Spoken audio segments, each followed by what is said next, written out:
¿Qué tal amigos? ¿Cómo están? Es un gusto saludarlos nuevamente y darles la bienvenida a este segundo bloque de cápsulas en el que vamos a trabajar un tema súper interesante como es el eneagrama. El eneagrama es un sistema de autoconocimiento, pero que nos permite ir más allá de la dimensión de la personalidad. Incluso nos va a dar muchos tintes para conocer e identificar cómo se diferencia la personalidad de nuestra esencia. No es una teoría que haya surgido ayer o que sea una teoría moderna de explicación de la personalidad. En realidad es un sistema filosófico que tiene muchísimos años de antigüedad y que ha generado un gran avance o un gran aporte en el autoconocimiento de las personas. Y bueno, Eneagrama básicamente nos va a explicar la manera en la que funcionamos, digámoslo así, en automático para darnos cuenta de cuáles son los comportamientos, las actitudes, las ideas, incluso las acciones que llevamos a cabo sin pensar o como parte del mecanismo de nuestra personalidad.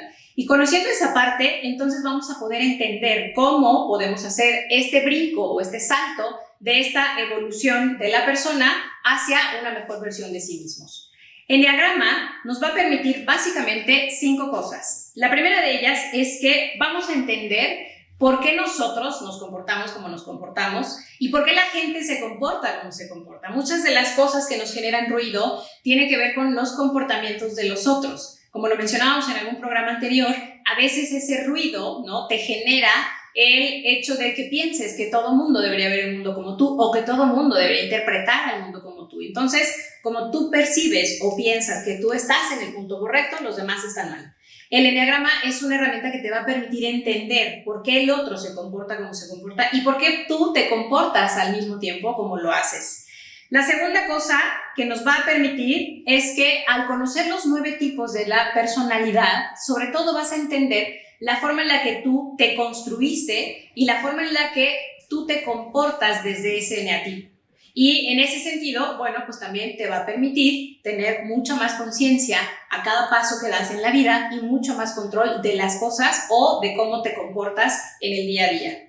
La tercera cosa que nos va a permitir es que vamos a conocernos a nosotros mismos, pero además vamos a entender desde qué punto hemos interpretado el mundo todos estos años. Y eso te va a permitir también entender la forma o el lugar desde el cual la familia, tus papás, tus parejas, incluso tus hijos, si ya los tienes, ven o interpretan el mundo desde su eneatipo. Y eso no solo te genera un mayor control de ti, sino un mayor entendimiento y una mejor comunicación con el otro.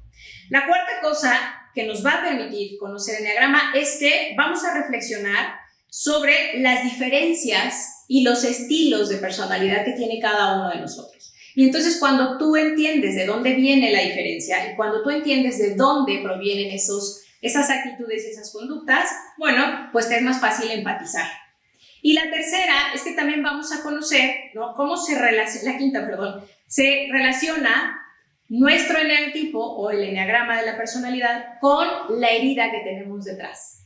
En este proceso del autoconocimiento, bueno, también la herida es uno de los elementos que va a impulsar la creación de tu personalidad y que va a encajar perfectamente en uno de los estilos de personalidad de eneagrama.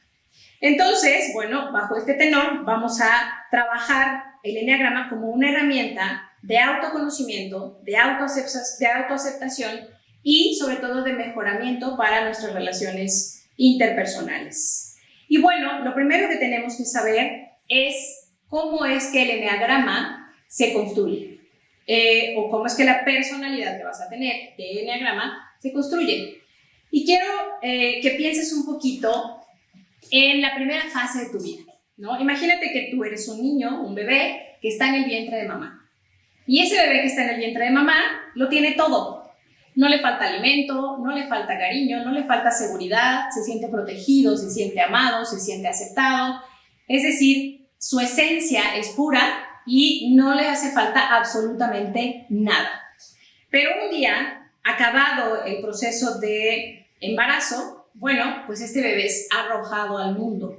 Literalmente es arrojado a la luz, ¿no? Y en ese sentido, este niño lo primero que va a experimentar al estar fuera del vientre de mamá es precisamente esa primera separación. Es un dolor inexplicable, inconsciente y además natural, porque es la primera separación que tenemos nosotros como personas de alguien, que en este caso es la madre. Esa primera separación te marca. Por eso hay algunas teorías que incluso hablan o te explican de cómo impacta la forma en que naciste o la forma en la que te separaste de tu madre en tu vida en general.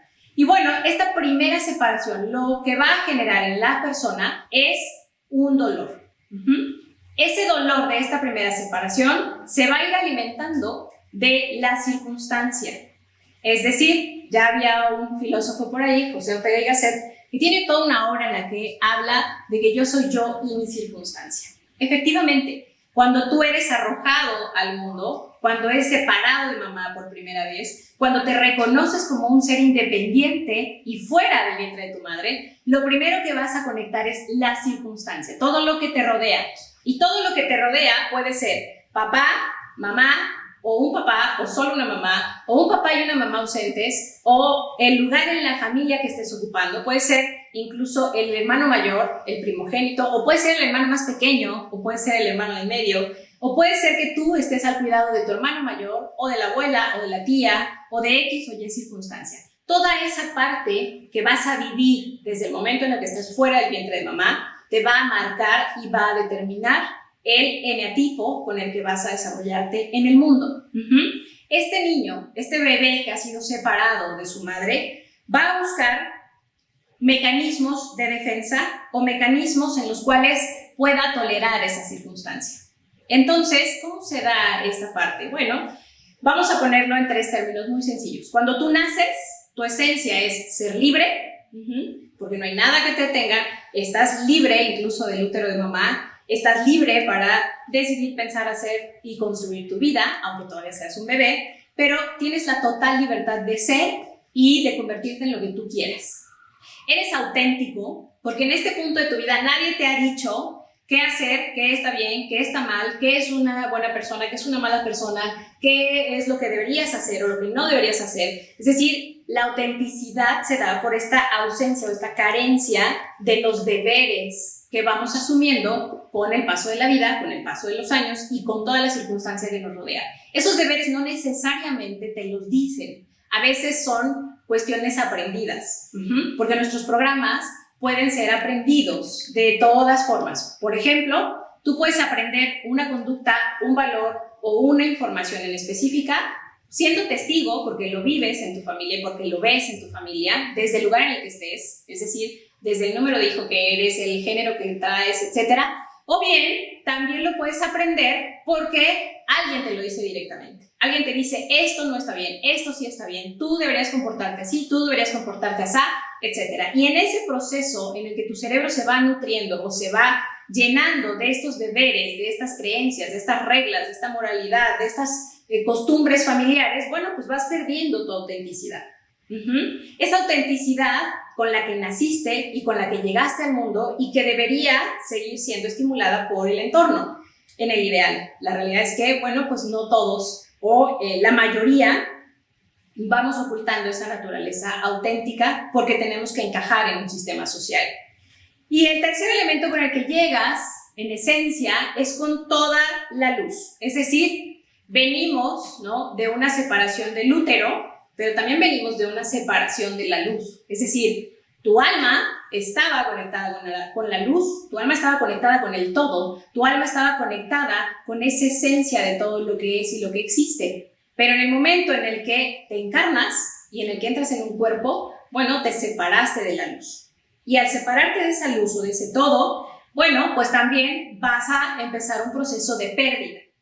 Cuando nosotros estamos conectados con la luz, lo tenemos todo: sabiduría, conciencia, bienestar, no hay miedos, no hay temores, no hay carencia, no hay nada de esto que va llegando a nuestro inconsciente o que va entrando a nuestra cabeza, quitándonos o separándonos todavía más de esa luz con la que estamos conectados. Entonces, si te das cuenta, ya no solo vivimos una separación, ya vivimos dos. La primera es esa separación de tu alma de la luz que llega a encarnarse en un cuerpo. Y la segunda es esa separación de tu cuerpo y de tu alma, del cuerpo y el alma de tu madre, que significan una separación dolorosa.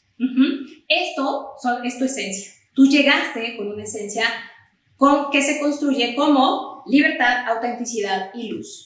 Pero tu circunstancia, tu historia de vida, tus elementos familiares, tu historia familiar incluso, te van a ir construyendo algo que se llama personalidad y algo que se llama ego. ¿Por qué? Porque el ego en realidad es uno de los mecanismos de nuestra mente para defendernos del entorno. Si yo me siento abandonado, el ego va a empezar a surgir de tal manera que se convierte en esa vocecita que te va a ayudar a sopesar todas estas cosas que vas a no entender en esa primera etapa de tu vida y que probablemente también puedan ser dolorosas. Un bebé que de repente se siente solo, aislado, abandonado, o que alguien le dijo a la mamá que dejarlo llorar hasta que se duerma es un mecanismo de generación del sueño, bueno, pues lo que va a hacer es generar un ego. Este ego le va a ir diciendo al niño, no llores porque nadie viene a auxiliarte, no llores porque nadie va a apapacharte, no llores porque nadie corre en tu ayuda. Y ese ego educa la mente del niño hasta que el niño efectivamente aprende a no llorar porque sabe que no habrá respuesta. Entonces el ego tampoco es ese monstruo o esa sombra, ¿no?, malvada con la que hay que luchar y a la que hay que apagar a cada instante de nuestra vida para sacar la esencia. No, en realidad el ego es también un mecanismo de ayuda, es un mecanismo que nos permite entender, funcionar y sobrevivir en este mundo cuando tú te has separado de tu esencia. Y este ego se va a ir alimentando de tantos elementos del entorno que va a ayudarte también a crear una personalidad. Hay quienes hablan de esta personalidad como un falso yo. Yo no diría que es un falso yo diría que es ese yo que te ayuda a vivir con tu circunstancia, a pesar de tu circunstancia o incluso en la misma circunstancia. Es decir, tu ego y tu personalidad son aquellos elementos que te van a permitir sobrevivir en el mundo, separado de tu esencia, separado de la luz y separado de mamá. Y entonces en esta primera etapa de la infancia donde se viven todas estas situaciones que suenan pues bastante duras, ¿no?, vamos a pasar de nuestra esencia a la personalidad o ego. Encontramos estos elementos en nosotros y se traducen en tres cosas. Uno, en cierta forma de esclavitud. Es decir, nosotros ya no vivimos completamente conectados a nuestra esencia, sino ahora que empezamos a vivir conectados con algo que se llama esclavitud. ¿Y esclavitud hacia qué o de quién? Bueno, del ego. Porque el ego siempre va a reconocer o siempre va a identificar que hay que sobrevivir, hay que defendernos. ¿De qué? Del abandono, del rechazo, de la humillación, de la injusticia, de la traición, del dolor, de la soledad, del miedo, de todo aquello que vamos viviendo en esa primera etapa de vida. Y entonces nos volvemos esclavos de alguna manera. ¿Por qué? Porque el cerebro empieza a buscar la sobrevivencia. Nuestra personalidad empieza a buscar la sobrevivencia. Y la sobrevivencia no necesariamente porque te encuentres en el punto de morir, sino porque te sientes en peligro, te sientes en riesgo, no te sientes seguro y entonces buscas sobrevivir. La segunda es que el ego o la personalidad van a crear también una máscara. Una máscara es como este falso concepto de lo que yo soy. Y ese falso concepto se va alimentando de todas las cosas que vienen del entorno. Cuando a un niño en esa primera etapa de la vida le dicen es que es muy bueno para el deporte, es que es muy malo para las matemáticas, es que es bueno para cantar, pero es malo para socializar, etcétera, etcétera, etcétera. Todo eso, ¿no?, más todo el colectivo. En esta familia todos somos muy serviciales, en esta familia todos somos muy justos, en esta familia todos somos muy ahorradores, en esta familia, etcétera. Es decir, vamos creando esa máscara, ese falso yo, con todas aquellas percepciones que vienen de fuera, que te las pueden decir o las puedes vivir. Tienes de dos, grabas un programa siendo testigo de ese programa o lo grabas directamente porque alguien te dijo que tenías que ser así. Y así es como se va construyendo esa máscara, ese falso yo, que además también te sirve para funcionar en ese sistema. Primero tu sistema social y tu sistema familiar y luego todo el entorno en el que tú mismo vas a elegir estar.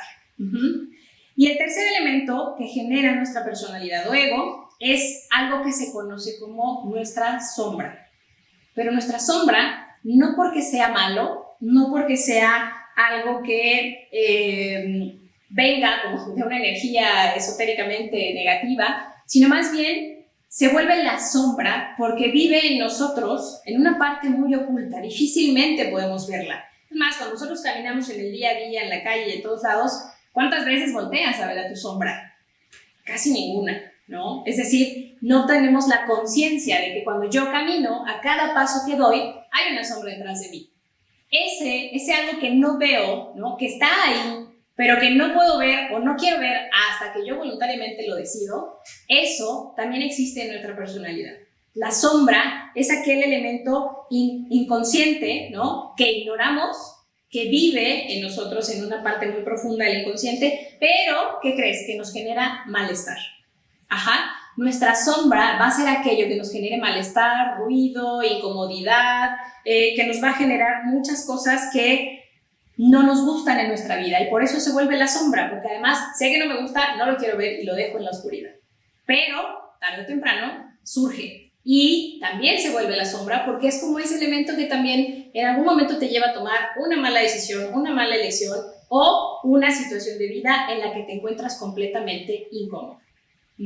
Todo eso es lo que vamos a aprender con Eneagrama. Todo eso es lo que vamos a entender desde dónde se construyó mi eneatipo y todo eso que acabamos de platicar es lo que al final del día vamos cargando en el día a día para funcionar en el mundo.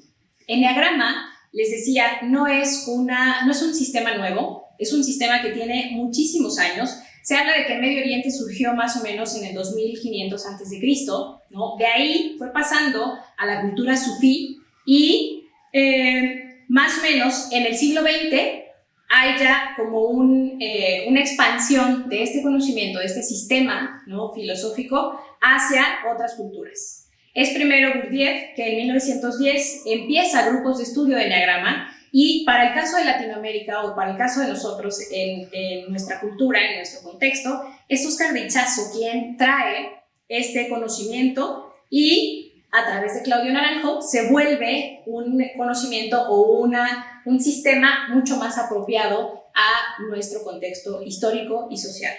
Es por ello que, bueno, pues en esta ocasión vamos a trabajar esta técnica o más bien este sistema filosófico para que podamos entender cómo es que funcionamos y desde dónde funcionamos. ¿Dónde está tu observador y cómo se construyó ese observador? Muy bien, esto ha sido una pequeña introducción para nuestro tema de Eneagrama y bueno, pues en el siguiente capítulo, nuestra siguiente cápsula, ya vamos a empezar a trabajar ahora sí, específicamente los eneatipos. Es un gusto estar con ustedes como siempre, los invito a que le den like y nos sigan en nuestras redes sociales, Facebook, Instagram y YouTube y nos vemos en la siguiente cápsula.